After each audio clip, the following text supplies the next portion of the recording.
आप सुन रहे हैं चित्रा फिल्म्स के माध्यम से गायक पप्पू लाल यादव को। कामर करे चोय चोय, नाग करे फोय फोय। चित्रा फिल्म्स की प्रस्तुति। बोल बम के आइल बा लहरिया रे, सजल बाटे देवे घर नगरिया रे।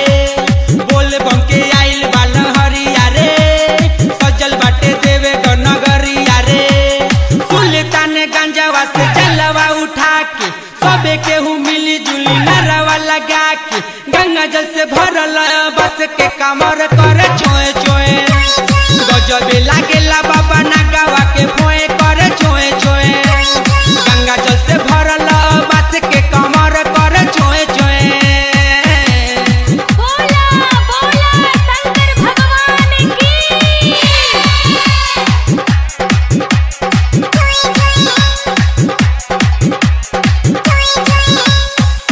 भोला दानी से सब दिन कही, जाके उनके शरणिया में रही। चल चल ये भैया भौजी, भोला बाबा बना दी है फौजी। भोला बाबा बना दी है फौजी। भोला दानी से सब दिन कही, जाके उनके शरणिया में रही।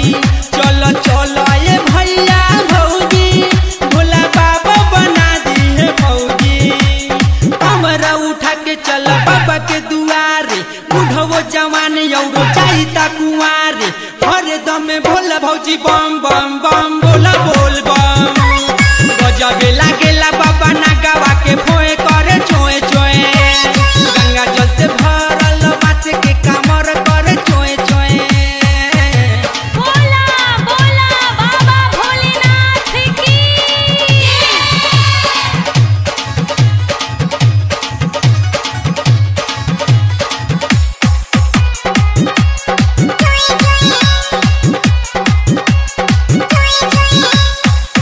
बाबा बैजू के महिमा निराली, केहू जुआरा से जाला न खाली। फूल लेके खड़ा बाटे माली, जल ढारत भैया के साली। जल ढारत भैया के साली। बाबा बैजू के महिमा निराली, केहू जुआरा से जाला न खाली। फूल लेके खड़ा बाटे माली, जल ढारत भैया के साली। भोला के शरण में तू पहिला परन, दिल में बसा के तू हो छुईला चरण। पप्पू लाल के बाजता रे डीजे पर सॉन्ग करे चोए चोए।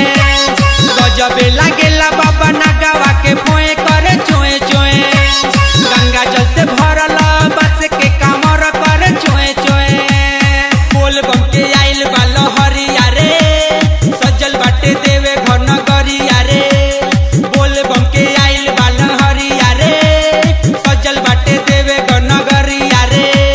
सुल्तान गंजवा से जलवा उठा के सबे केहू मिली जुली नरवा लगा के, गंगा जल से भरल बस के कमर करे चोए चोए। गजबे लागेला बाबा नागवा के फोए करे चोए चोए। गंगा जल से भरल बस के कमर करे चोए चोए।